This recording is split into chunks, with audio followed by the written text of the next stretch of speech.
Spectre Vision Radio. He was an older man, maybe in his 60s or something, and he had white hair that was probably to his chin or so. And he had a baseball cap on, then he had a mustache, and he was wearing kind of maintenance coveralls, blue.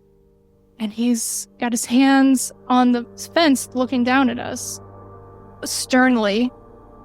But he was a little bit translucent, and his eyes were completely white. They claim that our eyes were just created a slightly different from what they are. When we talk, we see things are not normal.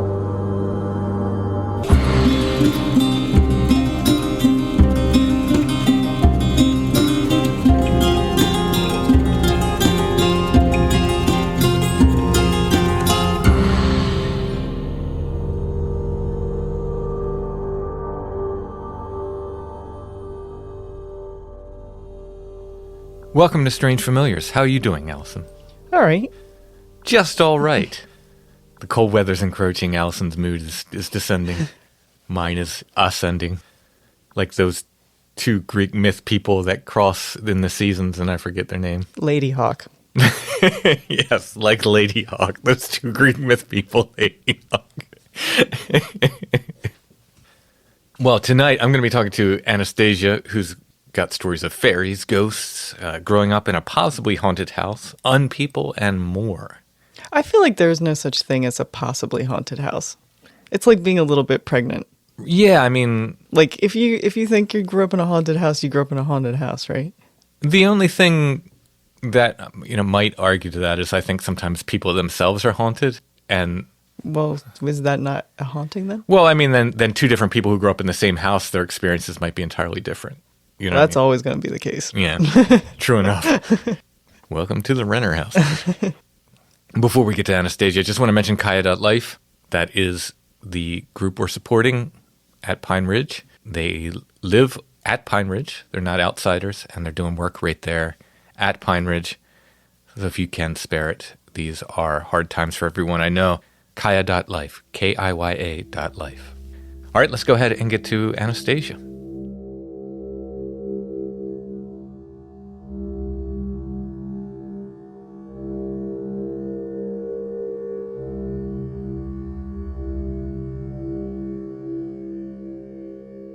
I'd like to welcome Anastasia to Strange Familiars. How you doing tonight? I'm doing very well, Tim. How are you? I'm doing good. I'm excited to talk to you. But first, tell us about your podcast. It started as a YouTube channel, and I've recently started uploading it to podcast platforms too. But I started it in 2022. It's called Goblin Queen, Kwain. Up until recently, it's just been me solo. That's what it usually is. And I take different accounts I find either from the internet or the fairy census is one of my favorites. And I read them, but then I also talk in between them and bring up folklore that comes to mind for me. If I know where it took place, then I like to dig into what's regional. Mm-hmm. Recently, I had a very interesting guest on. Yes.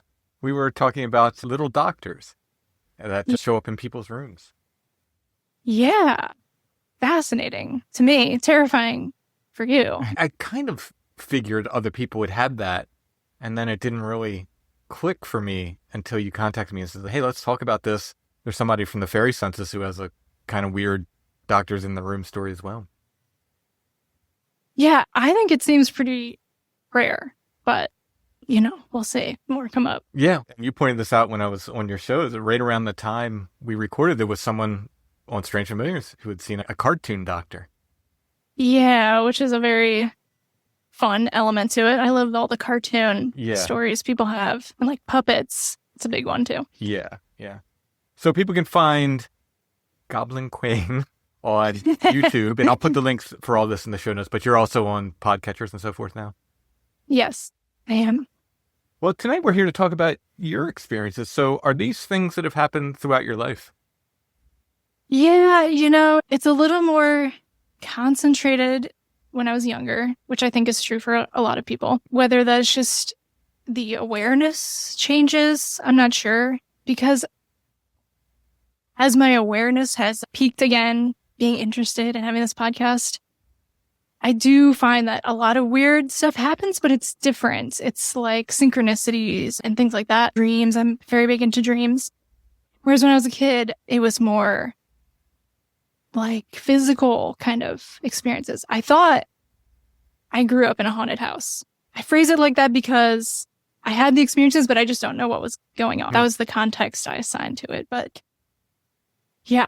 Yeah, I used to refer to my house that I grew up in as haunted as well. And I was like, I don't know. I don't know. Maybe I was haunted. Yeah. Right. Yeah. But I asked my sister about it too. And I was like, didn't you say our house was haunted? What happened to you? Because she's quite a bit older than me. And she's like, well, I didn't actually have anything happen. I just thought it felt weird. And I was like, darn it. Because I did. As comfortable as you are, tell us about where these took place. You don't have to get us right down to the street address, but yeah. So this is in Missouri, and I did grow up in a suburban area, and it was a really nice area to grow up in. It wasn't a subdivision, like a new built up subdivision. It actually has a lot of really old homes. There's century homes there. The house that I lived in wasn't that old. It's probably from the 70s or 80s, but there's a lot of trees. I was lucky to have a little patch of woods behind my house and a creek that ran from the front of my street back along the woods. And I have a story about the creek later. So I was lucky to have those natural elements. And growing up in the city, I can find nature and take it. I can get it. Sure. Because I've always been very drawn to nature and natural spaces. During the pandemic, in the early days of the pandemic, when we really weren't sure what was going on and what was safe to do, and and a lot of the parks were closed too at that time. Just in the early days, thankfully they opened them up later. I noticed that for my peace of mind, there's 2 or 3 acre patch of woods that I can walk to in this town, and even that little patch of woods was so good for my mental health. Yeah. Just let me go there and just chill out and just be surrounded by trees. So yeah, it doesn't take a lot, I find. And I like to get way out where I'm miles and miles away in the woods. But if I can't, even just being surrounded by trees in a little park does help, I think. Oh, yeah. And now I live in an apartment, and there's just outside my window, there's just a little tree line, and that's my nature. And there's crows that live there, and I do the best that I can to make use of that, Yeah. I think you find it where you can get it. Yeah. So my memories don't really start until I was probably 7 or 8. And paranormal memories or any memories? Any. Really? Huh. Yeah, I know. That's the age my parents got divorced. Okay. So I don't know if that is significant. It probably is. Cause yeah, somewhere in there. Yeah. I don't know how to unpack that, but sure. It feels, Yes. And I was also very solitary, always. And I like that. I'm very fine being introverted and solitary. And I have siblings, but they're all 10 plus years older than me. So it was kind of like being an only child with a single mom. So there's a lot of alone time, which again, is fine. I liked it, So I was very imaginative.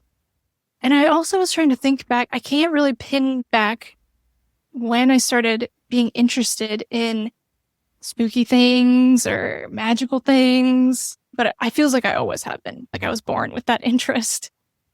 So I remember I would sleep in bed with my mom. This is after they were divorced, so I was a little old to be doing so, but what are you going to do? Yeah. I remember it would only happen when I was in my mom's bedroom. It wouldn't happen when I was in my bedroom. I would be laying there waiting to fall asleep, and I would look around the room, and from like the corners of the ceiling, where the ceiling met the wall, I would watch this green slime drip down the wall. And it wasn't totally opaque. It looked like when you close your eyes and like how colors are, when you close your eyes, kind of staticky. And it wouldn't scare me. I was like transfixed. And I would keep my eyes open as long as I could and watch it, because I felt like when I would blink, it would reset. So it probably wasn't paranormal, but it was weird that it was only in that one room and it was so consistent, and it doesn't happen anymore. Although, I don't know, things have probably changed with how our brains are in a dark room. I'm not really in a dark room actually much anymore. I can relate to your wife on that. But also sometimes I would see big, I would say 1.5 foot size fish swim around the room. Oh, wow. It reminds me of that old Windows screensaver, the aquarium. Do you remember that? Which could have influenced it, honestly, but that's another thing. So I would just have these kind of visualizations while I was waiting to fall asleep. And I didn't feel like it was something that happened when I was sleepy. It was kind of compelling. I would get kind of excited. So whether that was paranormal or not, I don't know. But I know a lot of people do have, as children, these kind of visual phenomena they have when they're waiting to fall asleep. Yeah, yeah. That I find really interesting. Actually, I was talking about that on the episode where I read, because I'm also really interested in childhood paranormal experiences, specifically that take place in bedrooms, because children have the most paranormal experiences, no doubt about it. And the bedroom is probably where people have their most paranormal experiences, just like double haunt. It's just so interesting. Yeah. There's something about that age and that space. So yeah, I was reading, that's an episode I did. I talked about that, and then I was reading different childhood bedroom experiences, and I read Alex's story, who you talked with, who had little doctors. Yeah, and then other things that would happen in that house. So I did think it was haunted. I was very interested in ghosts. When the ghost shows started coming out, I was very into that. Ghost hunting and things. And I would hear footsteps around my house. I remember hearing them in the hallway when I was in bed, someone walking around the hall. Probably my door was closed, so I don't know that it wasn't my mom, but she wasn't the slow pacing type of person that were like the footsteps that I would hear. And also kind of like domestic sounds, like sounds of dishes being put away at night. One significant memory I have is I was in the basement, which, yeah, I'm in the Midwest. We're big on basements for tornadoes, you know? So we had like a semi-finished basement. There was 2 bedrooms in there for my siblings, my sister and brother. But other than that, it wasn't finished. It was laundry room. And I was in my sister's room, who at this point had gone to college. So I was 10 or 11 or something. And I was in her room looking through her stuff. And my mom was doing laundry. I could hear her doing laundry and humming and loading the laundry, the washer or the dryer. And I couldn't see her because there was a wall separating us, but it was just a thin wall that they had put up for there to be a bedroom. And I called out to her to ask her something, and she stopped humming. And then I heard these footsteps upstairs going across the house to the top of the basement stairs. And my mom called down the stairs. I was like, oh, she was not doing laundry. So I just ran upstairs and didn't look or anything. The basement was really creepy. I think basements a lot of time are, but there was that. There was also a rocking chair in my brother's room, like an old, sturdy rocking chair that it would just be rock by itself in the dark room. It was heavy enough that it's not like air conditioning. I don't think would be able to move it. And it was just a weird, ominous feeling down there that, sure, I don't know if it was paranormal, but because it might have just been a creepy basement. They are in the ground. Exactly. Yeah. But I remember telling friends about that. I told my neighbor across the street about it. And she's like, oh, I want to go see. I was like, you can, but I'm not going down there. And so I stood upstairs and waited. And she went down there and insisted on having all the lights off and everything. Wow. I know. And I just hear her scream and run back upstairs. She's like, I saw it. I was rocking. It's like, told you. So I feel validated. There you go. I categorized these different ghosts that I thought were in the house, which I never saw anything. It was just sounds. Thought there was a woman who did these domestic tasks. And I thought the garage had its own ghost. I would hang out in there sometimes and it would just sound like someone was in there too, just kind of rustling around. And I don't know what gave me this idea one day, but I was standing outside the garage and the door was closed. The garage door was closed. And I started knocking the shave and a haircut knock. And then I put my ear up and I swore I was getting a response. Wow. I know. And I just sat there and I was doing it over and over again until a friend of mine who was coming over to sleep over came over. She's like, "What are you doing?" And I told her, she's like, "Oh, let me try." And she did it. And she's like, "Oh, I hear it too. It's working." And so she was really interested. And I told her, "Yeah, I think my house is haunted and I think there's a ghost." And she was really interested. So she stayed over. And while she was over, we were in my room. And I swear I had never used this before. I don't have a memory of ever touching this before, but I procured somewhere from in our house a Ouija board. Okay. Yeah. I kind of knew that was coming. I don't know. She wanted to use it and started just asking the usual questions. Who are you? How old are you? And nothing was happening on the board. And we were being persistent about it. And then I hear from out in the living room, it was a pretty small house, I hear this banging really loud, just these 3 steady bangs on the wall. And it felt like it shook the house almost. And I open my door and look out to where my mom is sitting in the living room. And where they'd come from was the living room wall that shared a wall with the garage. The garage would have been added on at some point. So there were even windows to the garage. So they had come from that wall. And my mom was like, "I don't know what you're doing, but stop it." And I was like, "Okay." So she heard it too. And her response was kind of weird too, because whenever I would say, "I think the house is haunted," she's like, "I don't believe in that." But she was like, "Cut it out." Yeah. And that was the only time I ever used a Ouija board. So that was the same day that you had been knocking previously. Yeah. Wow. So kind of for humorous reasons, was the answer to shaving a haircut 2 bits? Was it the... It was. Yeah. All right. So Yeah. now I'm going to make a connection. Have you ever seen Roger Rabbit? Yeah, it's been a while. Okay. In there, the tunes cannot resist answering the shaving a haircut with the 2-bit. So I'm going to connect That's funny. the cartoons to your paranormal experiences.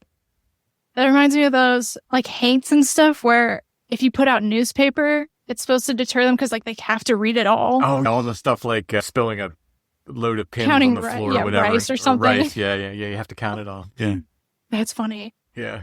Man, I'll always remember in that movie when, was it Christopher Lloyd, his eyes Yeah. turned into cartoon. Oh Yeah. my God, so scary. Great movie though. Yeah. Yeah, so that was the only time I ever used a Ouija board. I remember doing it one more time at another middle school party, but people were definitely, manipulating it. Oh, Yeah, I've never had a genuine planchette moving experience.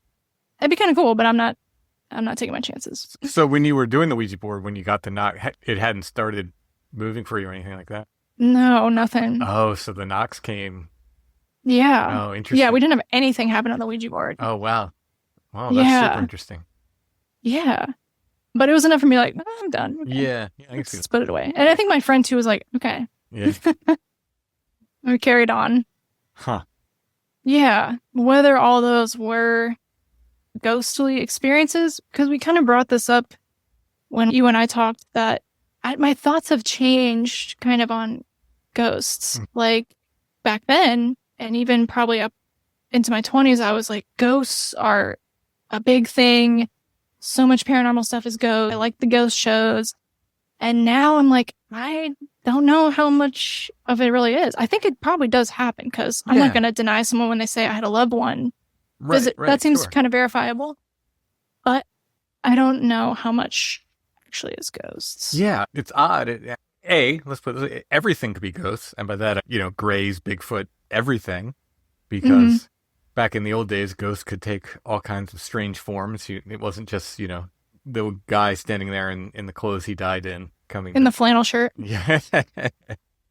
But my instinct says that, there's so many different kinds of spirits out there that we're probably a little, I don't mean individually conceited, but I mean conceited as humans to think that, oh yeah, it's all us. Yeah. It's all from us. It's just us when we're dead, See, it just feels a little like conceited. Now, there's probably other spirits out there that are playing along with stuff here. Yeah, and I'm like, maybe some of it is like a time aberration or something, sure. Yeah. too. Yeah, absolutely. Or a different plane of existence. I don't know. I'm open to it. I've turned from being very traditional to finding the weirder options almost more plausible. I don't think, know. yeah, I wonder if this isn't, at least for some people, a sort of natural progression through the paranormal, where, you start out and Bigfoot's an undiscovered animal and ghosts are all dead people and UFOs are scientists from another planet. And then the more you get into it, you're like, wait a minute, this stuff is really weird.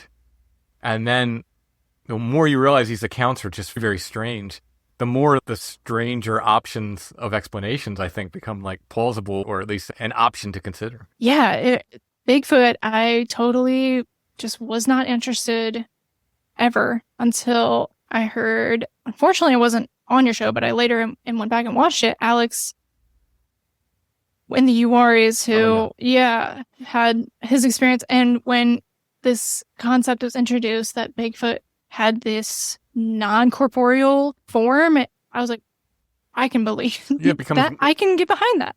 Yeah, you know what? To me, and again, this is me having done all the research on calories and what a creature that size would need to do to survive. It becomes more plausible that it's something other than it is an animal to me. Just because what it would need to require to survive it would be so obvious that they were there. Not to mention there's nothing in the fossil record that really matches it. Yeah, there's some things that come close, but nothing that really matches it. We don't find dead bodies, and as soon as you say that, the flesh and blood people, how often do you find a bear in the woods?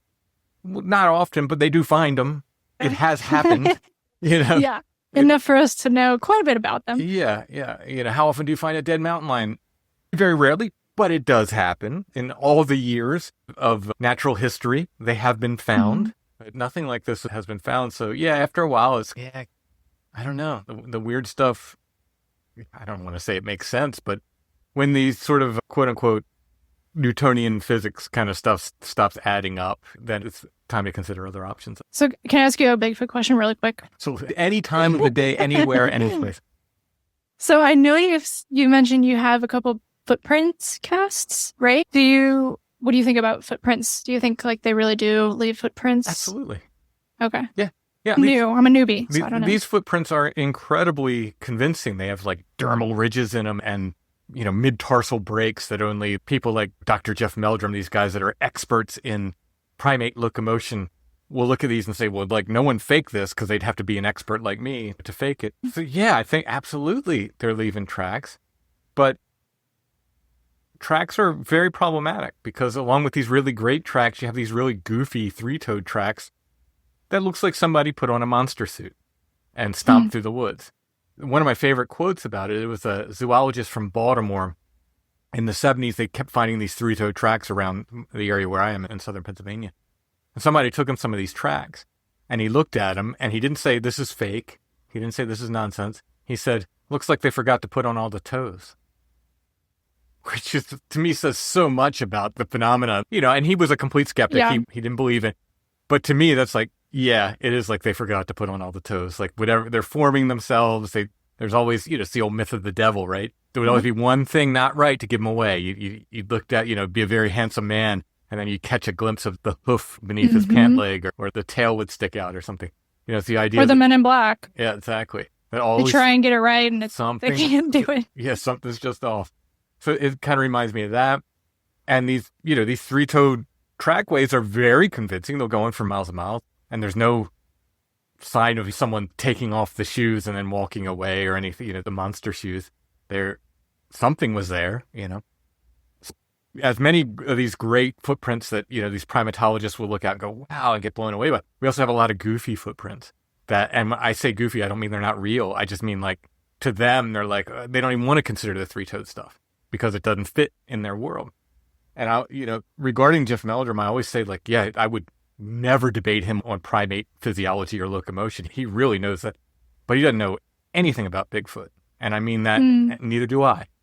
Like, what we know is, what witnesses have told us. He knows tons about footprints. My final thought on footprints is, how did they hunt ghosts in the 1950s? They'd put out powder on the floor, and they'd wait for footprints to appear. We're just doing the same thing with mud in the woods. That's all we're doing. Have you found any yourself? I have found, yes, three times. I've found them. None of them were castable. The both and is very interesting, that they can be physical and non-physical. It's awesome. Hardest thing to wrap your head around, I find. Yeah, it is. It is. And in a good way, though. yeah. And again, read fairy accounts, read ghost accounts, and even aliens. People say they walked right through my wall and then they manipulated things. They grabbed this or touched me or whatever. So it seems like these things can be both. How they do it, don't know.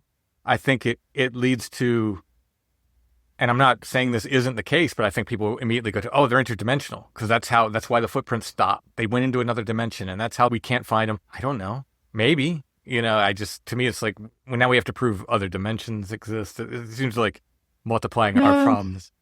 But interdimensional is kind of one of those vague words that's like portal or like vortex. Like, I don't really know what that means. Yeah, and people like quantum and like yeah, I don't think they know what that means. Exactly. Either. The quantum is like you're just using other words. It's like, to me, it's very similar to, it was very trendy a few years back for people to say it's all jinn. Jinn explains the whole paranormal. Yeah. Well, it doesn't explain anything. You've just given a different name to the phenomenon, and it's fine, and it's great. It's just a different cultural. Yeah. It's great that people are talking about these same phenomena in, different folkloric terms, but you didn't explain anything by saying that. Right. You just gave it a different name. Definitely. Yeah. And fairies are my point of interest. Sure. Cool. Thank you for answering my Bigfoot questions. I have a page for another time. So, yeah, going back to my house. So, I had this creek that I mentioned. My street, it was like a really big circle drive.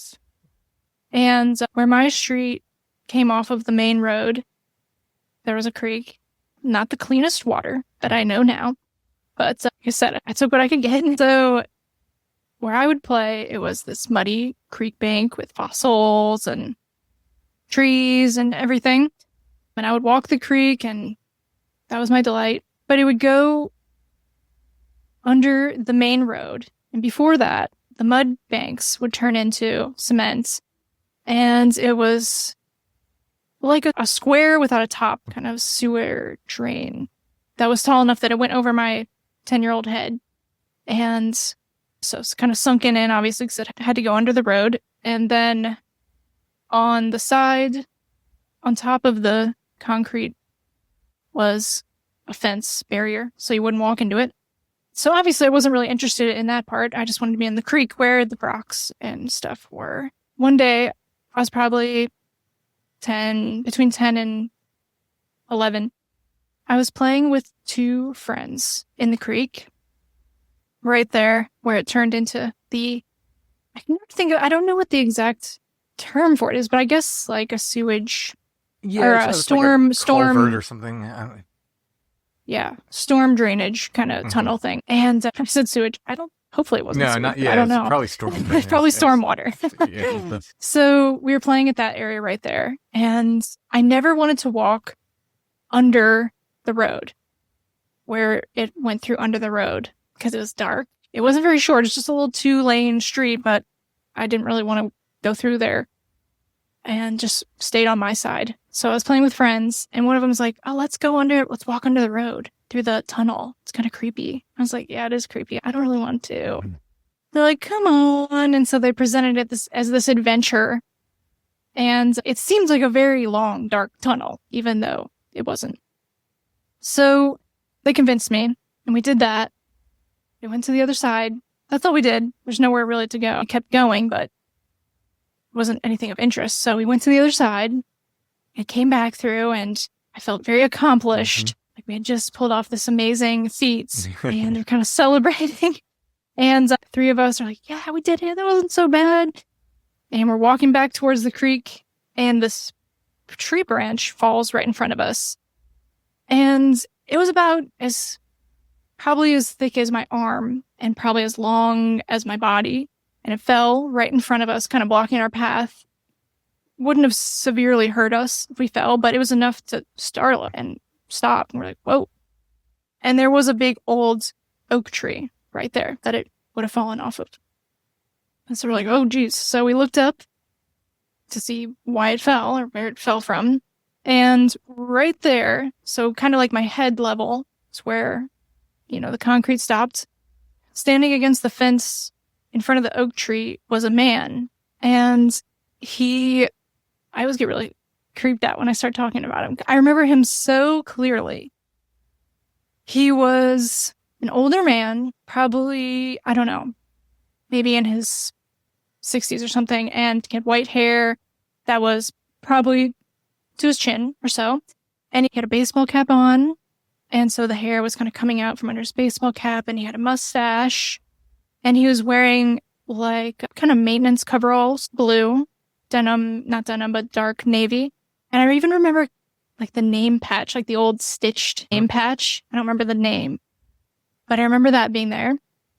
And he's got his hands on the fence looking down at us, sternly, I would say. But two things were really strange about him. He was a little bit translucent, and his eyes were completely white. Ooh. Yeah. And so we saw him, looked up, saw him, he's just looking down at us. And I just get that feeling like I did something I'm not supposed to do. There's an adult who's angry. I didn't really take in the weird details right off the bat. It was just like, I'm in trouble. Like, let's go. So we started running. We started booking it through the storm drain towards the creek where it turns into the mud and we can scramble up the banks and run to my house. And just like a horror movie, my friend keeps tripping. And we're like, come on. And so finally we scramble up onto the grass level with where he would have been. And we have to run the direction that he is towards him. And not right past him. We have to go up a hill, but kind of diagonal. So as we're doing that, I'm looking over there because I still have this feeling like, oh, I'm in trouble or something. So I need to like clock this adult who saw me. And there was nobody there. And I looked for like a truck. I was expecting, he gave off like he was a tree worker. He was by the tree and he looked like some kind of maintenance worker. So I was looking for a truck and there's no truck. And besides this oak tree, it was all very open. And unless he totally peeled out, which I think I would have heard, there was nobody there. And so we just ran back to my house and I don't think anyone was home. And we just went into my room and I'm like, what did you guys see? And I kind of made them tell me first because I was very interested in the stuff. I was like, I need to know like what they saw. And they said they saw the same thing. And some years back, because time passes and it's such a weird thing that you start to think, did that really happen? Oh, yeah. That's so strange. This is somewhat natural. It happens short term and long term. Like I've talked to people who have seen things and then they convince themselves that they haven't seen it when they gave me these really intense details and stuff. And I've done it myself for the place Site 7 where we see the lights. A lot of times, not so much now because I've been enough and I've proven to enough people that these are strange lights and strange things do happen there. But at least at first, I would, not go there for a while. And I think back and I'm like, maybe there's an explanation for that. Maybe I'm wrong. Maybe, so yeah, I think that's somewhat natural. I want to see ghost lights so bad. But I did reach out to one of the people who was with me some years ago and on like Facebook Messenger or something. I was like, hi, like we didn't talk anymore. Mm-hmm. But I sent him a message. I was like, do you remember maybe seeing a ghost or whatever? He's like, yes, I do. So I was like, okay, good. Yeah. So I don't know if that was a ghost. Of course, I thought so at the time, especially because he was kind of see-through. But the eyes were so creepy. It just gives me a chill at my spine. The fact that the limb fell. Yeah, it was weird. Yeah, like. And I don't know what to make of it. Like, the feeling that I got was like stern. It wasn't necessarily like harm, like malicious, but I don't know. It was really strange. And coupling it with that was something that I was scared to do. It was almost like I know I shouldn't have done that. And it was Right. almost like you shouldn't have. You put yourself in a liminal place, quite literally, like in this tunnel Right, under the the road, but tunnel. also someplace that's forbidden, you know. Yeah. And then Yeah, a boundary too. I went under a Right. road. Oh yeah, and yeah, bridges always have these liminal things there. So yeah, that's you know, that's pretty interesting. The sequence Yeah. is really interesting. Limb falls by itself, okay, but Yeah. Limb falls after that, and then this weird There's guy, this you know. strange, spooky man. Yeah. Yeah. And at the time, I'm sure I thought that was a ghost of a Right. tree worker who Right. died. I don't know. All I can say is I don't know. Yeah, that's the Yeah. honest answer. With Yeah. that's But I do want to try and honor for myself that it did happen because I remember it and someone else did remember too. But maybe that was the only time I saw something like an apparition. You know, at the time, that was when I was like, oh, I saw a full body apparition because I was so into this ghost hunting.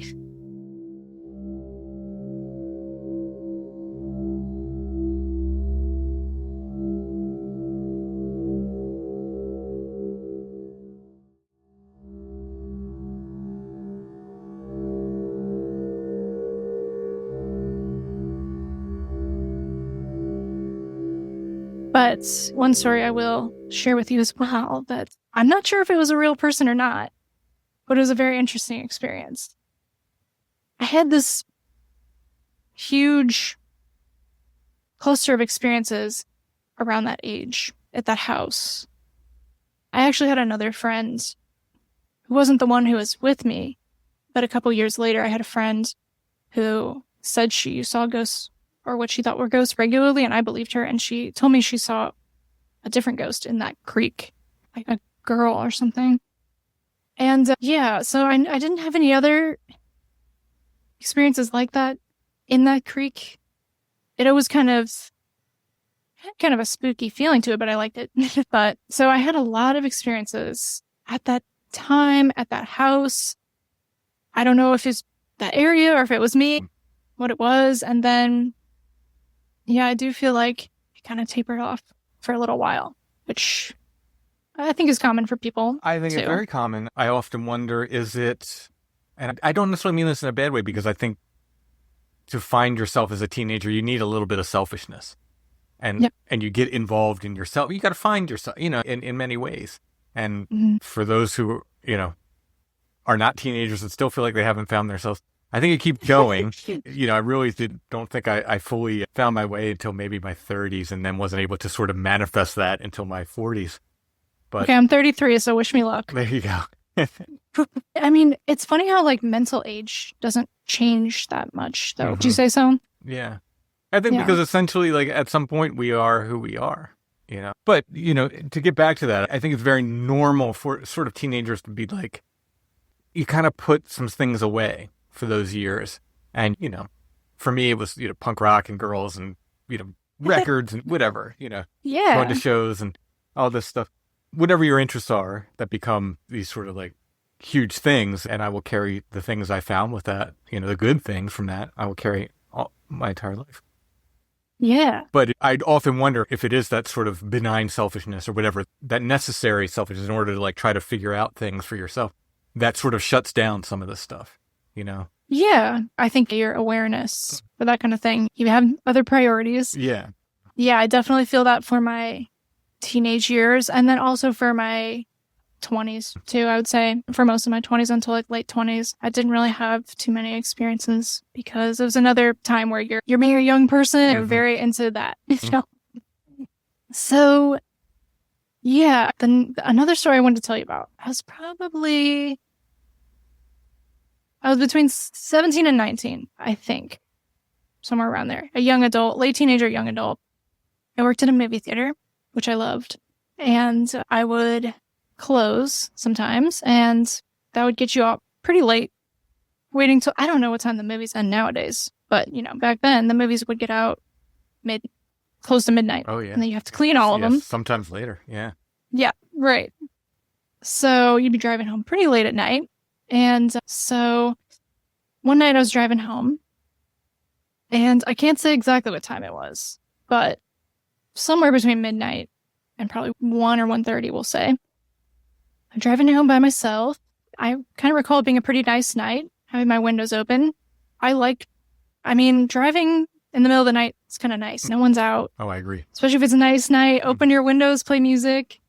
It's kind of relaxing. Yeah, so I'm making my way home, and I'm driving into the little neighborhood I lived in. That was still the same neighborhood where I grew up. And I'm driving past this church, and in front of it is a stop sign. So I have to stop at the church, and I notice that there's somebody on the church steps, and it's an older man. I can't remember. See, where I can remember so many clear details about the man by the creek, can't remember as many about this man. But I remember as an older man, not totally what he was wearing, but I remember he was wearing, I think it's called a scally cap, or like a newsboy hat. Do you know what I mean? Yeah. I call them pappy caps. I know what you're talking about. Yeah. For some reason, I associate them with Irish people, and I don't know if that's fair or not. But he's standing on the church steps, and he's playing a violin. Yeah. And so it was so strange. And I'm like, what? And I don't remember hearing the music because I was probably listening to music pretty loud. But I see him, and I'm like, what is that? Like, that is so weird. And he's just standing on the church steps in front of the door, facing the street, though, playing the violin. He was up to his chin. Not wildly or anything. He had it in play position. And so I have to stop because I'm at a stop sign. But as I do, I'm like looking over, gobsmacked. And he stops playing. I couldn't hear him, and he like slowly lowers the violin as he's looking at me. And it was so creepy. It looked like he was like, I was interrupting him. And he's like, what are you doing? And so I just kept going. Yeah. So that was really striking because it was so odd. Yeah. I don't know why he was there around midnight playing a violin on a church, a closed church steps. It was at a crossroads. It was actually at a double crossroads. There's a crossroad on each corner. Oh, interesting. Yeah, it was probably around midnight. And then years prior, I had found a fairy ring, a mushroom ring in front of that church. Because that's always so exciting when I find one. So I remember taking a picture, and I'll never forget where I've seen them. It's kind of hard to see in the suburbs. But so, yeah, that's a thing where I'm like, oh, is it one of these unpeople? Right, yeah. Because he seems, for all intents and purposes, corporeal. Right. But what is he doing? Yeah. These have become some of my favorite things because, maybe a real person, but what's he doing there? So weird. And he looked like he was pissed that I was like interrupting. I was like, dude, it's weird that you're there. Like, what are you doing? Yeah. Yeah. And I drove past there every night for work when I worked. And I was always like, let me see this fiddler again. I never did. Yeah. Yeah. And I mean, I'm trying to think, like, I want to go out and play music at midnight. I don't know. Yeah, you'd think you'd want somewhere private. I mean, maybe it was something spiritual he was doing. Yeah. I don't know. Yeah, could be. Yeah. That's still, yeah. Yeah. It was weird. And in hindsight, I wish I'd been like, hey, what are you doing? Right. Yeah. Or at least I like probably turn wouldn't down now. before he stopped playing and hear, And hear it. Yeah, Yeah. right. But he definitely gave me the vibe of like, keep it moving. I was like, Yeah. okay. Yeah. I will. Never saw him again. No. Just the one time. No. Yeah. That's interesting. Yeah. It would I be know. It's a so- lovely old church, too. Yeah, I was going to say, it'd be so interesting to, depending on how comfortable you are doing such things, just like find the community group on Facebook or wherever for that community and just say, like, I saw this. Anybody know anything about, and you don't have to present it as a ghost story. Just like one night I was driving by, I saw a guy playing fiddle on the step and just see if anybody else says anything. Yeah. One time One time I was at a park around here. This wasn't that long ago. It's also like a suburban park, so it's not too deeply wooded or anything. I was crossing the bridge into their little wooded-ish area, and there's kind of like this raised, almost like a glen. It's like a clearing with trees around it, and there was a man playing a violin there, and I could hear it. It was beautiful. So that just kind of seemed like a nice thing that he was doing, but a very striking thing. Yeah. People just, I don't know. I love the violin too. It's a wonderful instrument. Oh, yes. Yeah, with the fiddles, anything with a bow are things that I do not play. Well, after the last MS attack, I'm down on many things I play. But before that, anything with strings I'd play. But except fiddle, I could never pick up the bowing for some reason. I love it, but I just couldn't get it. You can pizzicato. I have bowed other things, but again, I'm not super comfortable with it. Like I'll bow a banjo or something, but Cool. never picked up a fiddle for some reason. I just couldn't get it. I have one, but it doesn't have a bow. I need to get one. I don't know how to play it though. Yeah, I mean, Trying to figure it out. there's lessons everywhere now. That's the thing. Yeah. Yeah, I'm really interested in the people too. Yeah, I think they're so fascinating. I should put a call out for more. See what I do. But like, I general category, I put most flannel man encounters go under that. Bunny Man goes under that. All those, the Bunny Man ones are some of my absolute favorites because they're so weird. They're just so weird. So when I think of Bunny Man, because when I think of the Bunny Man, is it like, I think of like the Bunny Man Bridge. Yeah, that's certainly one. Is it? I mean, it probably varies, but like, is a Bunny Man story a man in a bunny costume, or? Yeah, and that's what I'm referring to. So, Okay. so not some kind of like bunny man cryptid hybrid thing, which would also be cool because I love rabbits. But no, these are definitely people in costume, but they're appearing at weird times and places not around Easter, right? So this isn't like, I went to the mall and I saw the guy in a bunny. Okay, well, it was Easter, and right. I think we can explain that. But no, like weird thing and pretty aggressive sort of encounters with these guys where they felt like they were coming after him and stuff. Or like looking at other people like, do you not see this? That's so spooky. Yeah. Yeah, those are great. I love those so much. And again, I don't know. Like, yeah, could be real people, absolutely, but they're just bizarre. Yeah, I just found one the other day that it was on like the Fortean Times forums or something back in the early 2000s. And it was a kid describing a man in a lion suit coming through his window. Oh, wow. It's really spooky. Yeah, that is, and again, maybe that goes in with the cartoon characters kind of thing, where people are in strange costumes and trying to, this attempt to appeal to children. When people talk about these memories, it's not working. Even as kids are like, something was all, no, I wasn't going to. I was terrified, yeah. A lot of times people are like viscerally scared of puppets or gnomes or whatever after that. Yeah, so also with the fiddler guy, because of my interest in fairies and the fairy ring, I also wondered if there was some kind of connection in that way. Yeah. Yeah. So when did the fairy interest come up? To a natural progression through ghosts and into the fae kind of thing? I always had them both, but I guess the fairies was kind of more personal because it's up until recently, it was, what do you mean? No one actually believed in fairies. Right, sure. It was very childish, right? But I remember really, because I had that small woods in my backyard and I would sit in the backyard and look at the woods and be like, please, I know there's fairies. They're like, please just let me see one, please. Which didn't happen. And I think it's probably pretty rare to actually see one maybe with your eyes. But, and then, I was thinking about that. I don't know when that kind of tapered off just with the usual growing up as we were talking about. But then the last couple years when I found the fairy census, it really had such a big impact on my life because I was like, these are people who said these are real experiences. Right.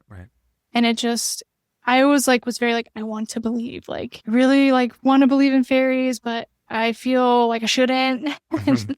And yeah, it's so interesting too, whether they actually are fairies or not. But I just love that people are coming forward with all these experiences. I mean, there's over 1,000 now just in the fairy census. There's such an awesome folkloric history with fairies. Oh, yeah. I do, I have Irish ancestry, so I'm very particularly interested in Irish fairies, and that was such a core cultural aspect.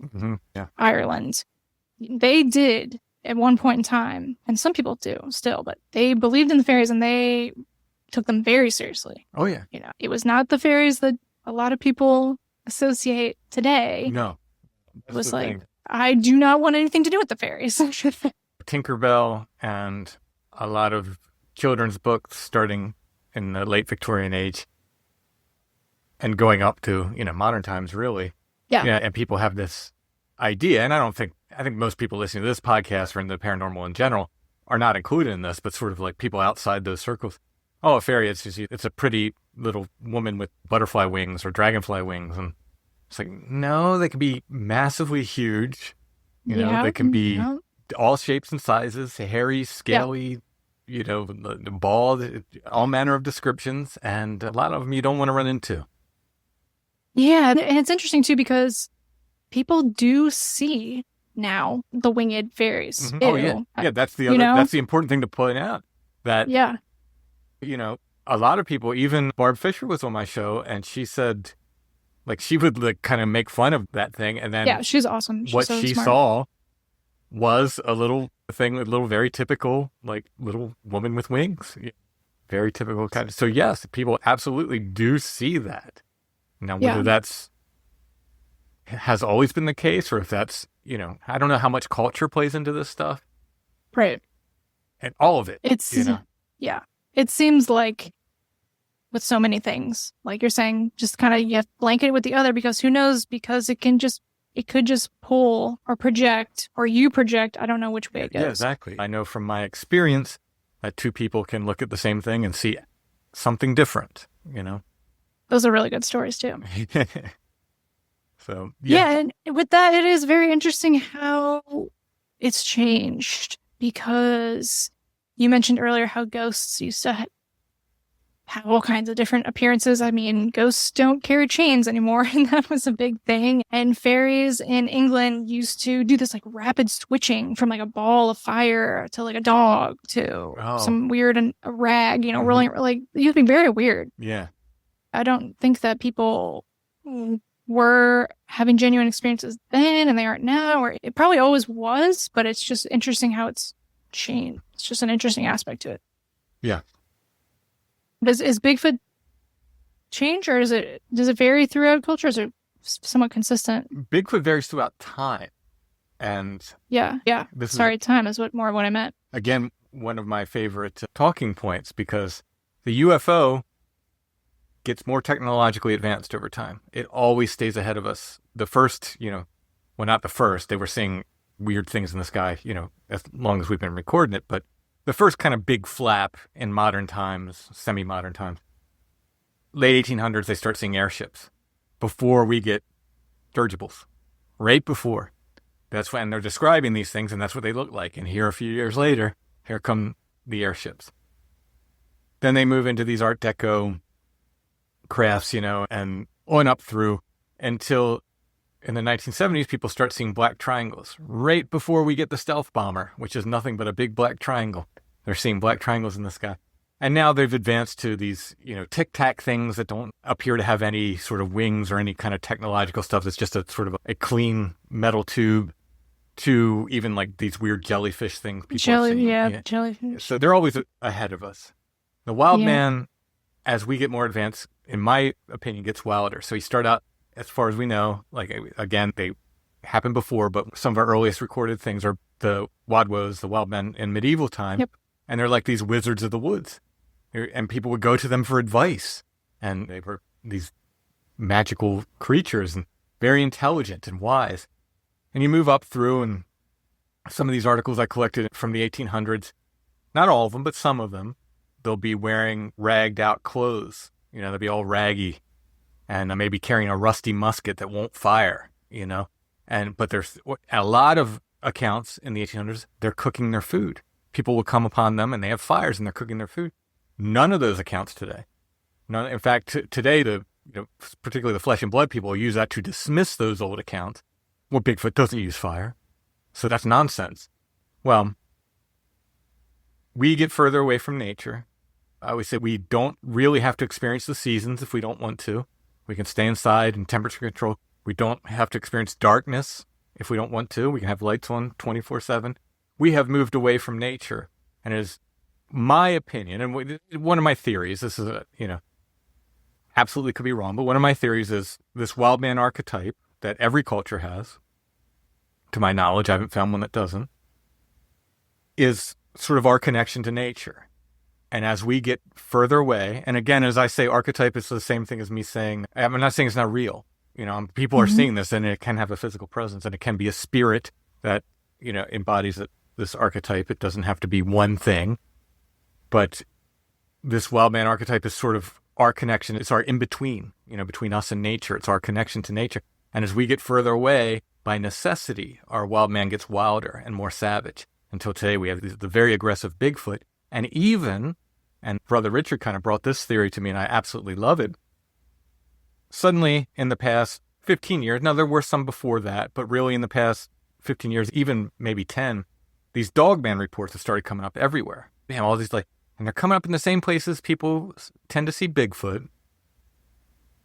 And Brother Richard pointed out, let's take your theory of the wild man devolving even further. So now we've taken the humanity away from him almost entirely, and he's got this wolf head. He represents the wild even more, so this dog man is like the wild man's get even wilder and even less human over time, again, as we get further away. So yeah, I think the Bigfoot phenomena has and is changing. Yeah, adapting to fear of nature or just unfamiliarity with nature. If you could, a little of both. I mean, like I said, as we sort of pull away from nature, our interceder, with nature gets wilder and maybe necessarily sort of angrier and scarier. One of my favorite recent quotes I stumbled upon was Tolkien he was in a letter, and I think he was writing to C.S. Lewis, and he said, I think the reason people don't see fairies anymore is because they don't eat local produce. They have produce shipped in, so they're not eating from the land locally. And I think it's kind of an extension of that, right?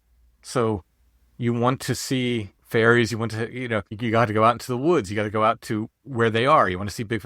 People don't do that. Maybe these things are kind of getting more necessarily aggressive and literally screaming at us, hey, wake up, But, so I don't know, it's just one of my theories, but to me, it feels like there's some weight to it. Yeah. And I mean, speaking of archetypes, I think of the woods as being the subconscious and kind of the darker aspects of subconscious. And, if you journey through a dark wood, it's kind of like the dark night of the soul. Sure. And people fear deep, dark emotions too, Oh, yeah. Yep. Yeah. People in general, don't like to be alone with their thoughts. There's a lot that the woods offers us that in modern times we've sort of put away, and I'm not saying we do it on purpose. Look, I'm as guilty as everybody else of doom scrolling, and Yeah. I'll catch myself, scroll and what are you doing? Put that down. This is nonsense. So, this isn't me pointing a finger of blame at anyone. I think it's all of us as a culture, have sort of moved away. And, and our wild man's going, hey. Yeah, but you do still seek it out. So. Yeah. Oh yeah. Yeah. And I seek out those times to be alone in nature too. Yeah. I think to me, it's very important. One of the reasons I dislike summer so much is because the heat is so bad. Me too. And the ticks and everything else. And I'm just not out there as much. And it does begin to weigh on me because agreed. I miss it.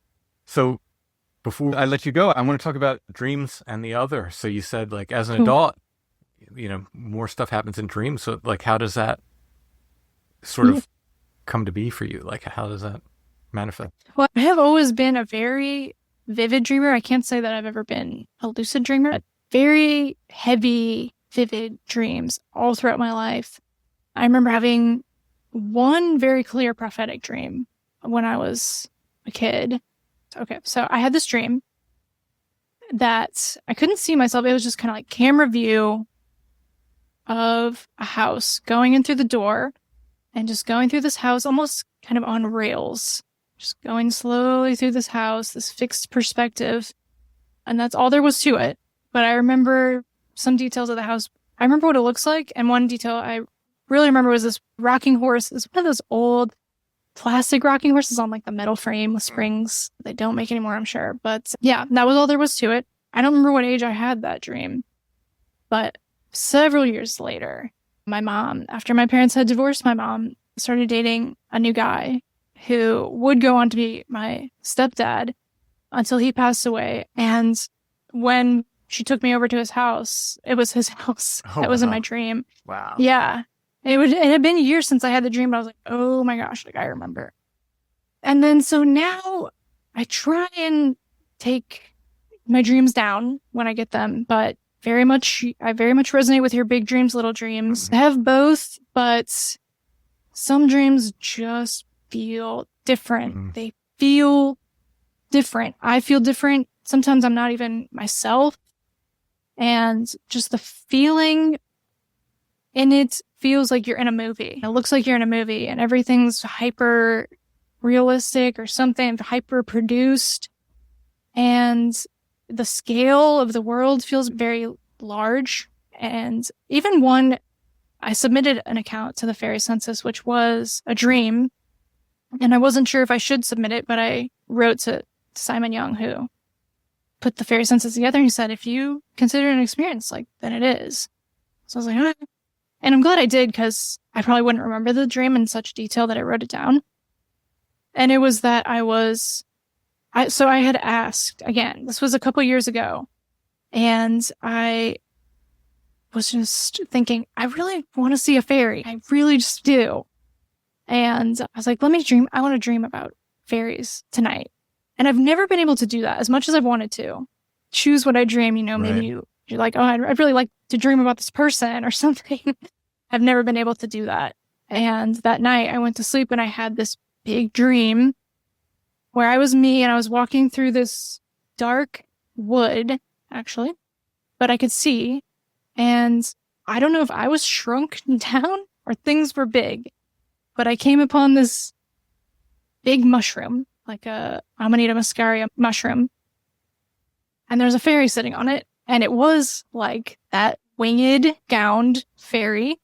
And she was squatting, kind of like a frog, on the mushroom. And she was really big, and I was small. And she was looking down at me with not contempt, but like annoyance. Like, what are you doing here? And she kind of freaked me out. She intimidated me, and I just kind of kept my head down and like saw her at the periphery as I walked past her.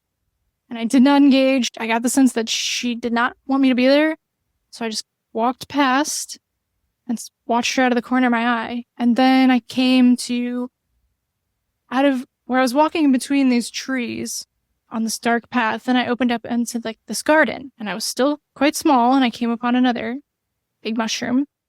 And there was this creature sitting on that as well, but it didn't look like a Victorian fairy.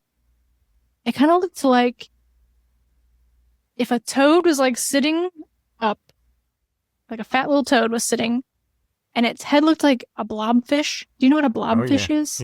Yeah, it's so weird. So it was like this wrinkly, blobby, greasy, weird giant thing. It's these glittering little black eyes, and it had its little like kind of toady hands in front of its belly, looking down at me, and it seemed totally opposite of the fairy. I saw it was very friendly and very inviting, and I got this like mind speak message from it that said, if you need anything, just ask. And then I just switched to another dream. You know how that goes. It was like the channel changed, and that was done. Right. And I woke up and I was like, oh my God, like that was crazy. And there was like a lot of weight to it. And I thought of that creature as a fairy. In my dream, I was like, oh, that's a fairy too. Yeah, I mean, but he had the strangest appearance. Well, I mean, that's, like I said, the it's in line. Descriptions are all over the map for fairies, and that's what people don't get. I mean, that's just like, Bigfoot may be just, as Patrick Harper said, just a big hairy fairy, Yeah. So I'd also wanted, like, in my life, I was like, oh, I want help. Like, I need help getting money, making ends meet. I want to ask fairies for help. I don't feel that way anymore. I know a lot of people, I think they do. But I don't know. A lot of people work with fairies now and stuff. I don't know. I just kind of err on the side of caution. Yeah, and I can see that. you just don't know. Kind of like how you've described with, oh, I want to find some bones, and then you found a dead cat or something like that. Yeah. The It's like you just don't know how it's going to be interpreted. And I just don't know if I almost feel like balance has to be kept. So maybe I ask for something and I get it, and then it has to balance out. Right. So Yeah. Yeah, I was going to ask you if you, in waking life, had ever sort of asked for anything, but I think that's probably the best policy because you don't know what kind of deals you're making, exactly. Yeah. Yeah. And, old stories of fairies are they want something in return, and it's on very uncertain terms, and it's usually quite grim from the understanding of a human. Yeah. I mean, in my instance, I really, truly felt like I broke the rules of folklore. I asked for something, I didn't take it. From what I read, you're generally not supposed to ask for things, but essentially the folklore says, good gosh, if you get it, you better take it. And I did not take it. And everybody, why didn't you take it? It was gross. I don't like gory things. It's like, yeah. And it didn't occur to me at the time. Well, I mean, it did, because I was like very shocked. It's like, oh, I asked for a skull. I got a skull. It's just covered in gore. But all of this that went behind it didn't occur to me. It just was like, oh, that's freaky. I got what I asked for, but it freaked me out so much. I sort of backed away.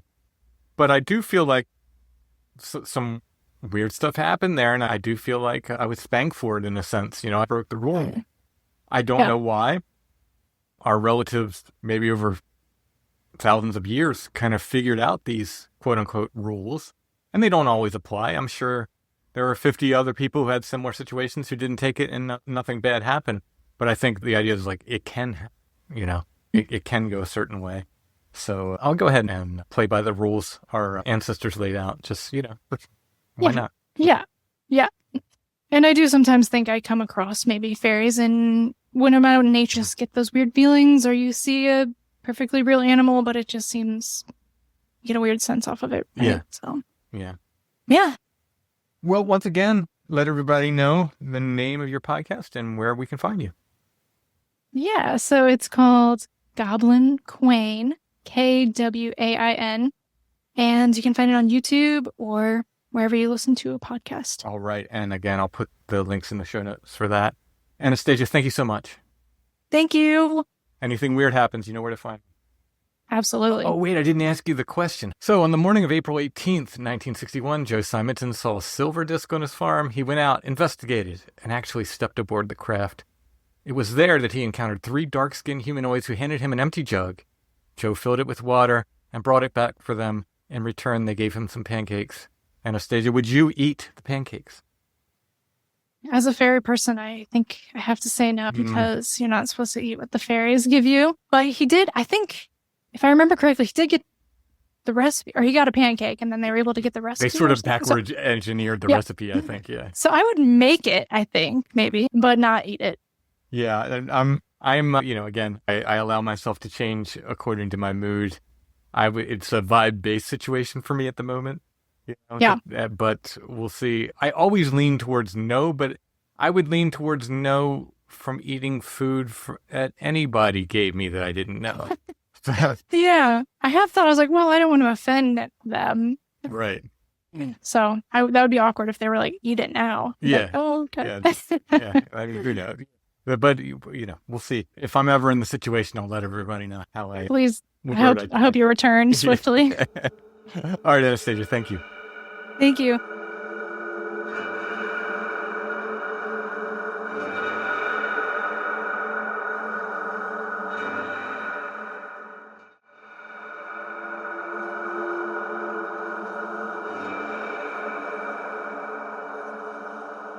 Strange Familiars is brought to you by our patrons. If you like Strange Familiars and you'd like to help us make the show and get extra content besides, you can become a patron at Patreon. It's patreon.com/strangefamiliars. All of our patrons get commercial-free versions of the weekly shows, plus extra episodes. We do at least one, sometimes we do more, exclusive episode for our patrons every month. We've also started to do live streams for our patrons via Patreon. And our Patreon patrons also get to take part in an ongoing paranormal experiment. For more information, go to patreon.com/strangefamiliars. There's also an option via Apple Podcasts. It's called Patron of the Strange there. Our Apple Podcast subscribers get the commercial-free shows weekly and the extra episodes monthly as well. Very soon we'll be adding YouTube memberships.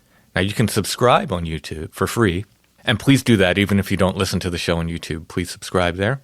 But when we add YouTube memberships, our YouTube members will get the extra shows monthly as well, and some bonus video that we've been adding on Patreon too for our patrons.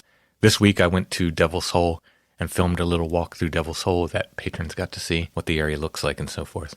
Some of these areas we can't film because they're private, but when I can show you these things, I'm not going to film on-site episodes because of my belief that video kills some measure of paranormal activity.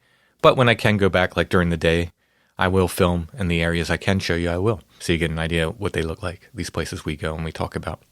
And I'd like to thank our patrons, no matter where they're supporting us. Thank you so much. It is a huge help.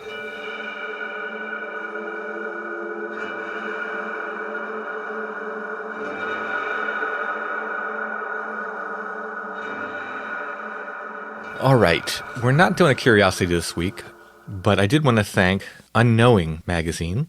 They sent us their issue 2 for winter 2025. It's an Australian paranormal magazine, terrifying true tales from across Australia. This issue has Tracking the Yowie on the cover. Very nice little magazine, so thank you so much, Unknowing Magazine. I once was told the difference between a magazine and a fanzine is that you can get a zine editor on the phone. This is when people used to actually use phones, I suppose, to call people. A magazine editor. You cannot. Anyway, thank you so much. It's a very nice publication. Just because we're not doing a curiosity this week doesn't mean you can't go to our Etsy shop. Make sure to go there and check out our offerings, including artwork, prints, and originals, including the artwork for tonight's show. You can watch me do it on the video and then buy it at Etsy. I have other artwork there. Again, prints and originals. Copies of my books are there. If you get them from us on Etsy, they'll come signed. I'll sign them before they leave the house. Strange Familiars t-shirts, stickers, patches, and more. I did some Remark 7-inch records that sold out this week, but I'll do some more. I have more 7 inches, both Stone Breath and Crow Tongue, that I will be remarking and offering there. Some of my other music is up there. The paracord rosaries are temporarily sold out, but I'll make the last one with the antique crucifix and put that up there soon, and then I'll add some other paracord rosary options as well. Allison has photos and other bits of ephemera up there. Check it out. Our shop name is Lost Grave, but if you go to Etsy and you type Strange Familiars in the search bar, you should see our stuff come up that way. There's also links in the show notes to almost every episode and at strangefamiliars.com. High Strangeness Comics, number 2, is coming the end of this month. Cover B has my artwork on it. No matter what cover you get, will be an essay inside with more of my artwork along with the essay. My essay's on high strangeness and the Bigfoot phenomena. Something I've, written a couple books on besides that. But cover B, if you go to your comic store and ask for cover B, that's my cover. It's got a big screaming Bigfoot on the front of it. I would really appreciate that. If my cover sells well, maybe I'll get more comic cover jobs, which kind of a dream job for me. Don't worry, I'm not stopping the podcast, but in addition to the podcast, I get to do some comic book covers. I really like that. So I'm hoping my cover sells well. And I've already gotten paid at this point. I'm not getting any extra. So I'm not trying to sell covers to get extra money. I got paid once and done. So just kind of hoping to sell some so the comic company goes, oh, this guy's covers sell well. Maybe they'll ask me to do more covers. On November 17th, however, John and I will be doing a Whatnot show via Riverbend Comics. Make sure to follow them on Whatnot. And we'll be hanging out all night. I'll be doing some live drawing. I've done a whole bunch of drawings specifically to offer for that. We'll be doing, different auctions and stuff. I'll be signing copies of High Strangeness number 2, my cover. I'll be doing some sketch covers of High Strangeness number 1. Will this be taking place at Riverbend, or will I have to clean? Good question. It could be either. It's up in the air. All right. I'll have music. We'll have all kinds of stuff there. So, and you can hang out and we'll do a Q&A, and it should be a fun night. I'll also be signing the cover I did of Department of Truth, the Mothman cover. So we'll have that as well. I'll be signing. That will be November 17th, and that's on Whatnot. And make sure to follow Riverbend Comics on Whatnot for that. And Riverbend Comics, they'll help you out if you get comics. You can get new comics or old comics. John will hook you up. riverbendcomics.com. Tell them you heard about them on Strange Familiars. All right, I guess that's it for this episode. We'll be back soon with more.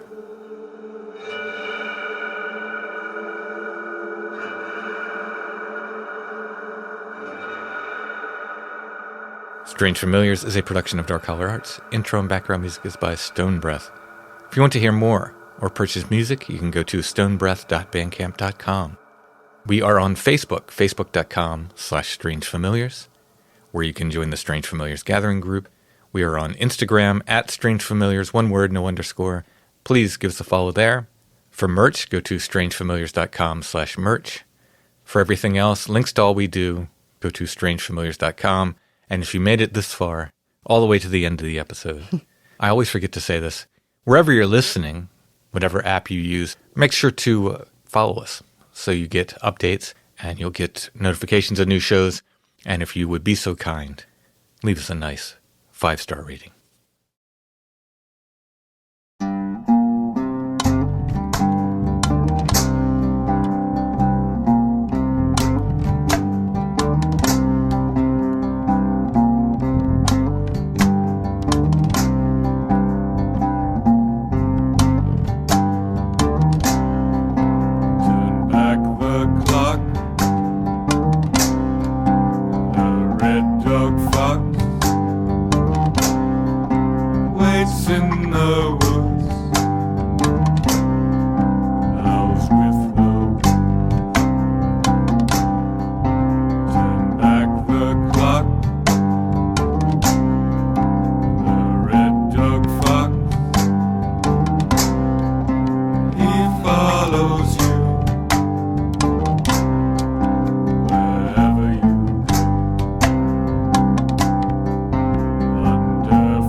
The man is dead.